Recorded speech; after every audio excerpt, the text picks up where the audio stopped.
and another excellent panel, beautifully moderated, lovely speakers, and well programmed. We're going to change gear a little bit here and close the conference by looking at a sector that is not something that we normally cover, but we felt that it was important. I don't know what that is. Oh, that seems to be a picture. Right, here we go.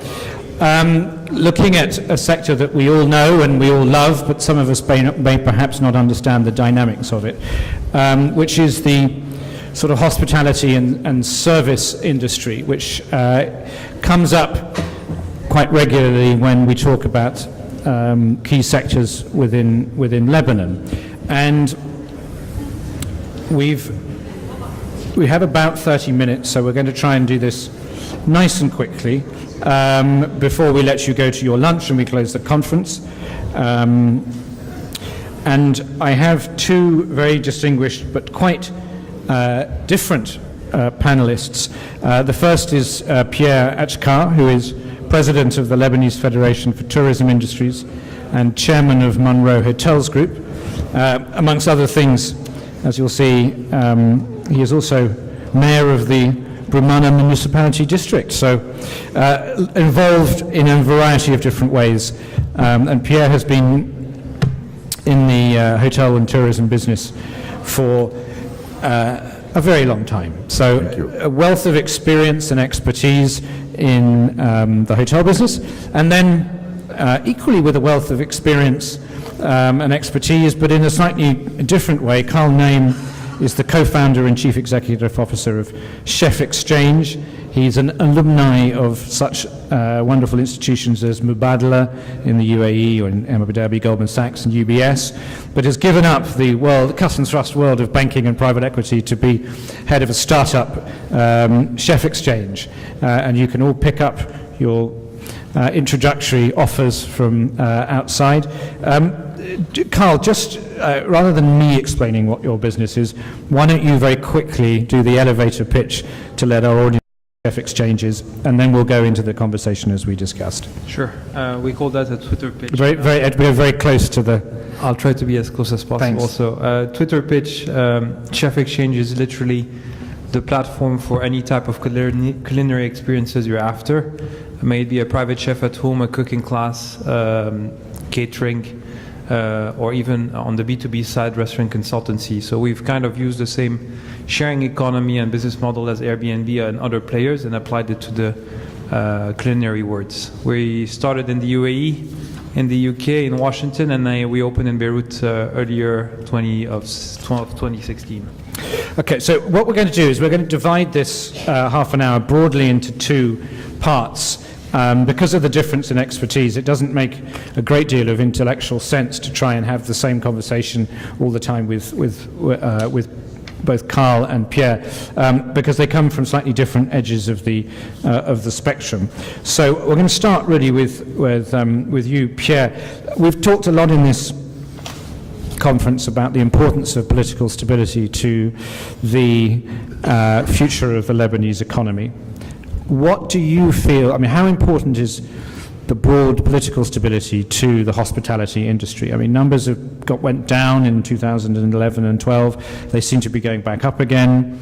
We've had, there have been problems in Egypt, problems in Turkey. Is political stability still a real driver of success in the hospitality and tourism business? You know that we are competing with Turkey, with Egypt, with all these countries. But let's say this is a crazy country. Instability everywhere is affecting tourism. For the moment, it is affecting Lebanon. But in general, let's go with our experience. In 1996, we used to have a war with Israel, and they were bombing some station in Lebanon. Yep. At that time, it didn't affect the tourism, and especially the Arab tourism, and very especially the people of the Gulf. Even after The 2006 war, 30 days after, recovery was quick. Lebanon was fully booked after the war. Even we used to have a big problem during the 7th of May 2008. Recovery was very quick. We know that everywhere in the world, any instability, if it's political or even financial, Yes. with the crash of 2008, a lot of countries in Europe, especially Greece and others, were affected in the tourism. They went down 20 to 25%. But Lebanon is a completely different country. For the moment, it's only for the moment, the political instability in Lebanon is affecting the country. We have, since 3 years, maybe the most secured country all over the areas, and even comparing to France and many other countries. But unfortunately, the headlines of our political instability is related to the problem of the Arabs who are divided in two. Yes. So we are also divided in two, and it's affecting our tourism. But how, I mean, you said that in the past, you mentioned 2006, 1996, 2007, and you said that the recovery was very quick after that. Now, I'm trying to remember who it was. A number of our speakers this morning mentioned this idea of normalization of relationships with Gulf countries. There have been some friction between Lebanon and Saudi and Qatar and various things, which is Syria related. But do you see now that those problems are being resolved and that we should see a return, you know, the bounce back in terms of visitor numbers from the Gulf should happen? Look, it's partially resolved. Partially resolved. Partially resolved. We are doing our best with our politicians to help for a better future. But even if we're looking to diversify our tourism, we have a big problem. It's a big lack, because we are not on the Mediterranean Sea. We don't have a lot of resorts on the Mediterranean Sea. So this is why we are discussing with our government to have a long-term policy about the sea coast to is 250 kilometers.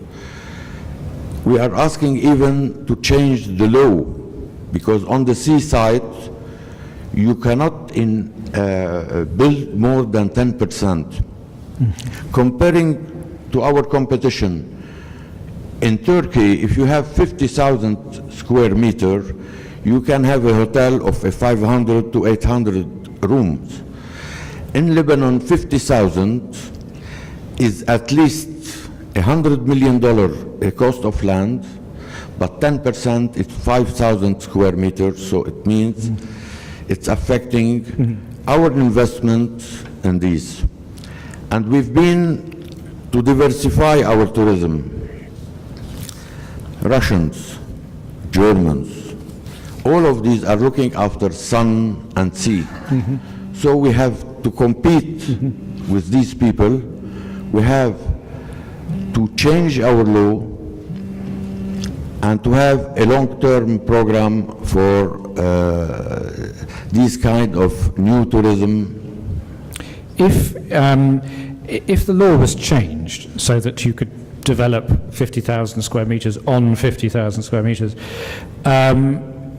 is the private capital there? Are the investors there to make this investment? Are the people confident enough to commit the capital? Or is it more than just the law?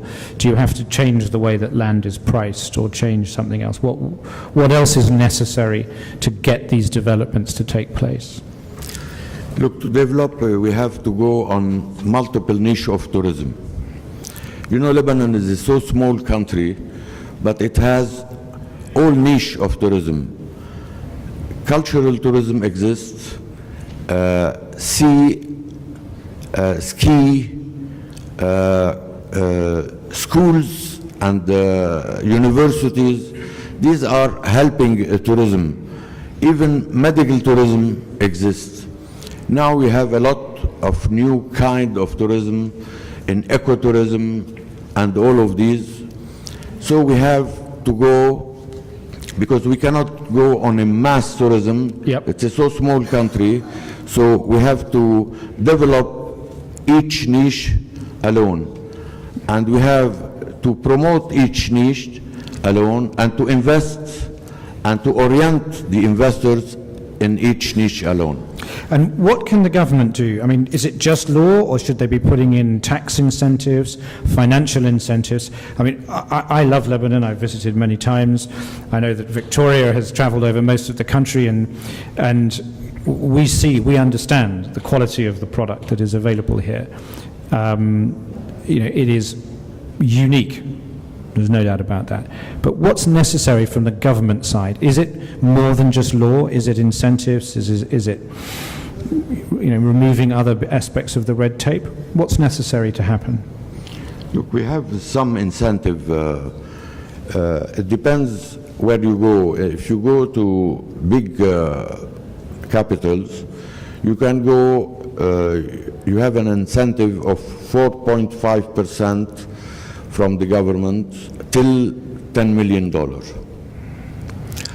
And if you go to others, you can go to kafalat. Mm-hmm. It's a small investment for new starters. You start with kafalat, is 200,000, and you don't need any help. You have to make your strategy, your financial program, and you go to the bank. If the bank accepts, you will have the credit. You don't have personal guarantees to put on it in this. And you have, I think, Kafalat Plus, it goes up to 400,000. These two are between 1.5% and 2.5% per year till 7 years. So it could help for sure the new investor incoming, and even if you have to rebuild a hotel or to extend a hotel or a restaurant, it's the same percentage. So, like, time is such of an enemy today because I have more questions in my head than when I started, but we've talked a lot today about infrastructure, the importance of infrastructure. Now, key to tourism is airlift, is airports. How important is it, do you think, that not just the physical airport, but also the number of flights and communications? Is that a vital part to the increasing of the quality of the Lebanese tourism opportunity? Look, about the airport and the flights to Lebanon, we ask a second airport to be maybe in the north or even anywhere else, because the international law doesn't give us the possibility to have a charters from the country where Middle East Airlines is traveling. So it means that if I have to get a charters from Paris, it's impossible for me. It could be possible if you have another airport. So this is why we are asking for another airport in the north for the moment to solve these problems, because we have a lot of charters who could come from Germany, from France, from Italy, the main countries where we can get these people to Lebanon, to visit Lebanon. Okay, Pierre, thank you. We'll come back for some closing remarks, but and I know we're doing this at 1,000 kilometers an hour, so, but we're going to switch and talk to Carl now. Carl, you said you started in the UAE and you set up in other countries. Why did you? I mean, but you're not global. Lebanon is not just a sort of idea at the end of the development of a business. It's the fourth country you're in, something like that. Why did you decide that here was a place that you should be doing business? Other than, well, you tell me. Other than the fact that I'm Lebanese. Well, about to say other than you're actually Lebanese, yeah. But sorry, I shouldn't have said that. Please carry on. The whole idea is American, so I went through a tough exercise trying to convince him to actually set up an entity here, due to all the political instability and very strong internet connections in the country and all of that. So the reason we set up here, there's a few positives about being in Beirut, and we decided to move actually our headquarters from Dubai to Beirut for the Middle East. Our headquarters are very small. Don't get fooled by the word, but few main reasons. One, access to talent. Everyone knows that in the Middle East, Lebanon has actually the best universities, with American universities, USG and others. So the access of talent is actually better than we could find in the UAE. That's one of the main reasons. The second is obviously cost. Having employees in Lebanon obviously comes at a lower cost than in the UAE, because the cost of life is actually lower. These were the pros, and actually they served us pretty well. We're expanding in the rest of the GCC from Lebanon. Now it also comes as the flip side of the coin, a lot of red tape and others, but the 331 was also one of the reasons why we decided to come here, and I think it's a great initiative. However, they put the cart before the horses. And there's a lot of things that need to be fixed before the 331 can really unleash the potential in startups like ours. You want to be just specific on that? Yeah, sure. A big one is setting up a company in Lebanon for startups like ours is not an easy task. One, it's very expensive. If you look at the fact that setting up an entity in the UK costs you £70, can be done online, and you get a company registered in 2 days, whereas here you have to go through a lot of administrative processes, and you end up spending thousands of pounds just to get your entity set up. That's one, and that's I think this is getting tackled now with a lot of the fintech startups and governmental startups putting everything online, so that would solve a lot of issues. Second is the internet connection. Everyone knows it's been a pain point for a very long time. We're hopeful that this is going to change very soon. We have the Beirut Digital District now that's up and running. Apparently they already have the fiber optic, and we hope it's going to expand in the rest of the country. This would help. Now the laws also in Lebanon are a bit still old school. Startups operate very differently than brick and mortar's business. For example, a very simple one, to attract talent in startups, we cannot compete when it comes to salary, but we try to compete by giving stock options to our employees for them to feel part of our growth story. Stock options don't exist in the Lebanese law. So you basically need to go around it and offer international contracts to your employees to be able to give them those stock options. And there's many other aspects. Accounting, the whole accounting is a very, very challenging process here. We discovered that in 2016. It was a very huge hassle for us, but being able to bring all of that online would also be very, very beneficial for startups that cannot afford to have many outsourced services or many departments, HR, accounting within the company. So there are pros, there are cons. A lot of cons can be fixed fairly easily if people put their minds into it and decide to actually make a difference. But the 331 will only unleash the potential once all of these little issues that we've been facing are actually resolved. But I mean, did you take advantage of 331 as a company? Did you end up using the facility? So most of the money we raised, because we started abroad, has been raised internationally. Mm-hmm. However, I'm actually pleased to say that we are getting our first 331 investment now with one of the banks out there, Mawarid Bank. This is the first investment we're getting on board. Now, there's a few changes in the 331 that are also helping. The money is supposed to be spent only in Lebanon, which is a bit detrimental for a company that started abroad, that's expanding abroad, and decided to set up in Lebanon. And at the end of the day, it's great to create jobs here, but it's such a small market. You really need to be able to also expand internationally, both in terms of your services and in terms of the talent. There's been a few changes in the 331 that happened in the last months that are actually allowing that, which is very helpful for a company like ours.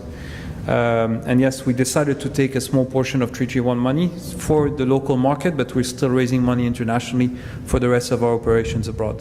When you are raising money internationally, does the fact that there's a Lebanese angle to your business, not just in where you come from, but also that you have operations here, how do people react to that?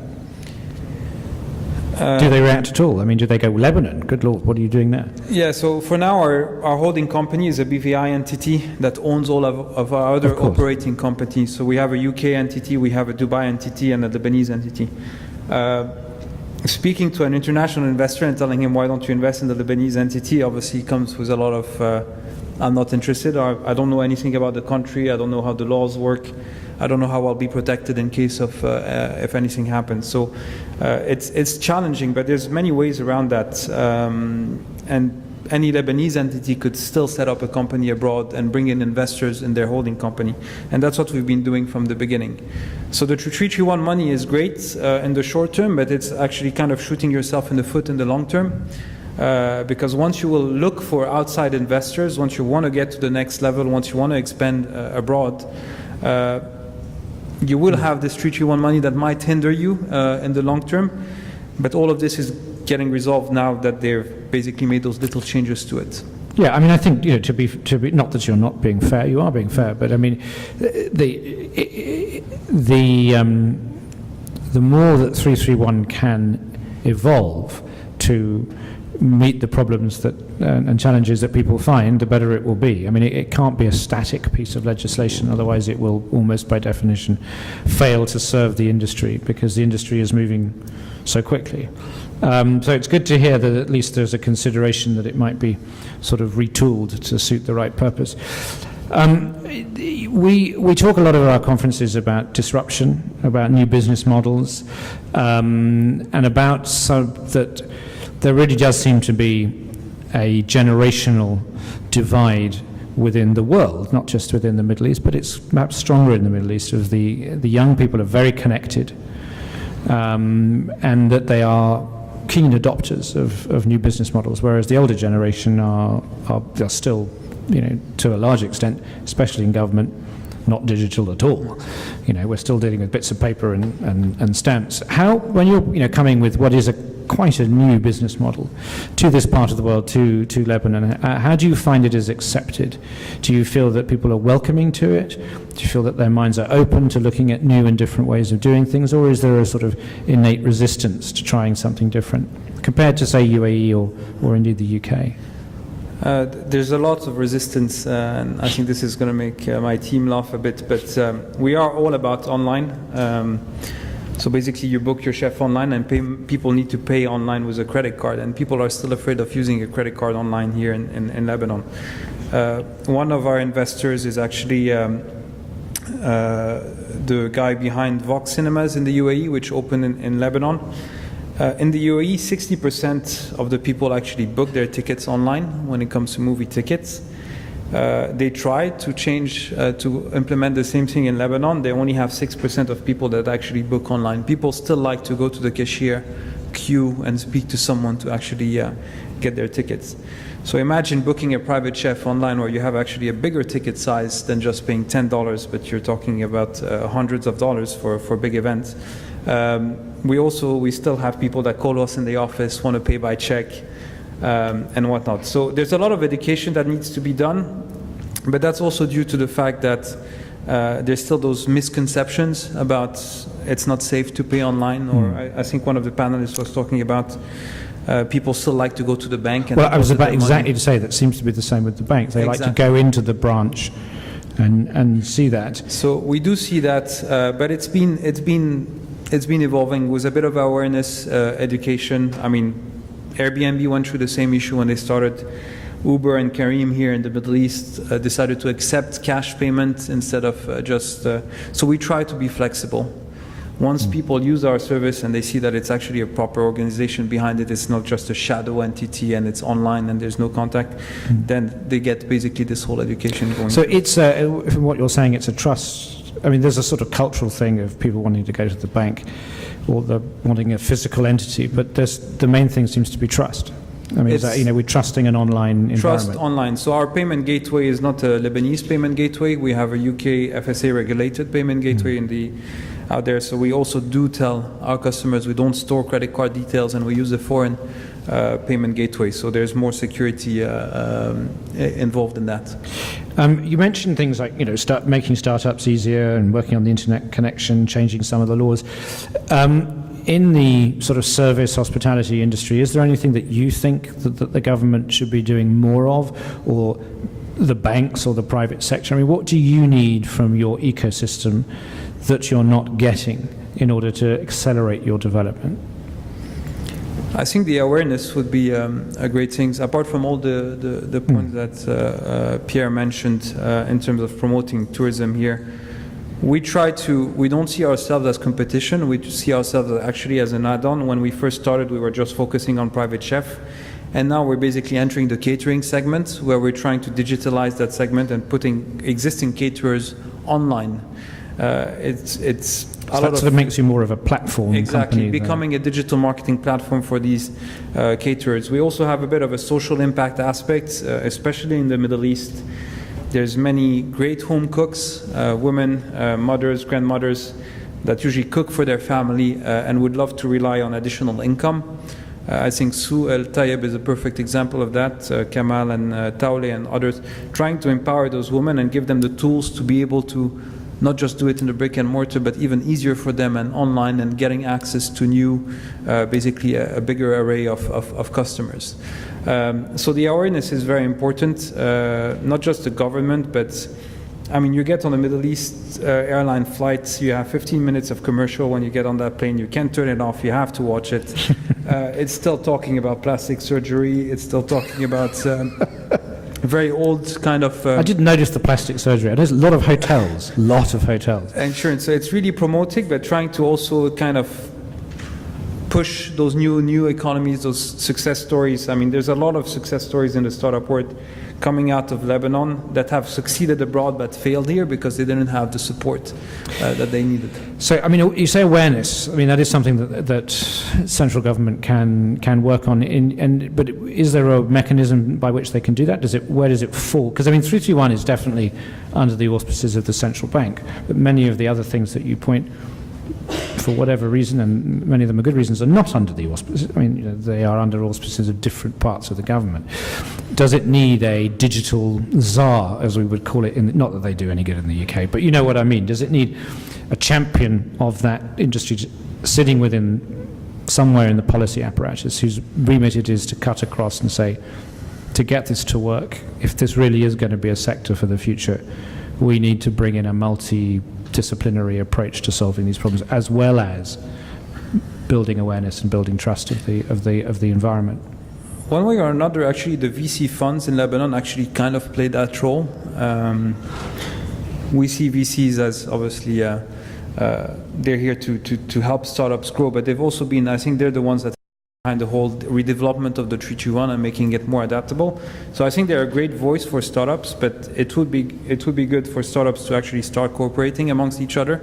The Beirut Digital District is a great example of that, to be able to get their voice heard when it comes to that. And I think there's a lot of new accelerators and incubators that are coming out that are kind of backed by either schools, universities, or even people in the government. I mean, there's the ESA. The UK Lebanon Tech Hub, from which we graduated, was a great initiative from both the UK and Lebanon that basically helped us propel ourselves in the UK and enter that market. Has that changed? I mean, since Tom Fletcher's gone, is that as good as it was? I haven't met the new ambassador, but Tom Fletcher did actually come to the UK Lebanon Tech Hub and met the startup. I think he was a great activist in Yeah, that he sense. was a very special guy. And we met him also in the UK. I think the trend is still there. The UK Lebanon Tech Hub is still onboarding many startups and trying to make a difference. Well, I'm sure, speaking for the UK, we need our foreign, non-European friends more than we have ever, so I hope it works. Pierre, I'm going to give you the final word. I mean, just looking at the future of the hospitality business, the hotel business, how does the digital environment come into that? I mean, obviously people are booking online now. You've got the big platforms like Trivago and hotels.com. Is that making a difference to the way that you run your business? Yes, for sure. You know, we started, let's say, with the connection between travel agent and hotels. Buying a ticket was a 9% commission for the travel agent. Selling our hotels all over the world was based on travel agent. Even promoting our hotels were through a travel agent. So it changed suddenly in 4 or 5 years, and we started adapting other way from digital. You know, now we have Uber, you have Airbnb. Mm-hmm. It's a new concept of reservation. We go through booking.com and many others. But digital is helping us also to exposure our hotels all over the world. We have maybe to adapt more, we have to implement more, but let's say you have two kinds in Lebanon of people and of management. The old management and the old people and the new generation. So we have to connect between these two, because sometimes we have a big problem with an old manager like me and the new generation who are trying to convince many ways of connections, many ways of promotion, many ways of development, and there is a barrier sometimes with these two. We think that in a few years we have to communicate more, to adapt more, and especially with the government, because sometimes we have a problem between the communication to convince even our Ministry of Tourism that maybe to promote a country could be cheaper through these new kind of than putting $1 million of dollars on CNN or NBC or others. So we can reach more segments of people, we can reach more people, millions of people, in this new way of communication. Well, that's fascinating, and thank you very much for being someone who is a representative of the old guard, but also understands the importance of change and flexibility. We have run out of time, so I want to just say thank you all for staying here till the end. Clap yourself first. That's the best thing. We'll do a sort of, Soviet Russia ending of the conference. Everyone claps themselves. If you don't clap enough, you get taken out and shot. But seriously, it's been a great day. It's been a quick day, which we always like. I am forever impressed with the quality of panelists, not just my two panelists here, but they're indicative. People say that we do a good conference, and I always say back to them, the conference is only as good as the people who we are interviewing and speaking.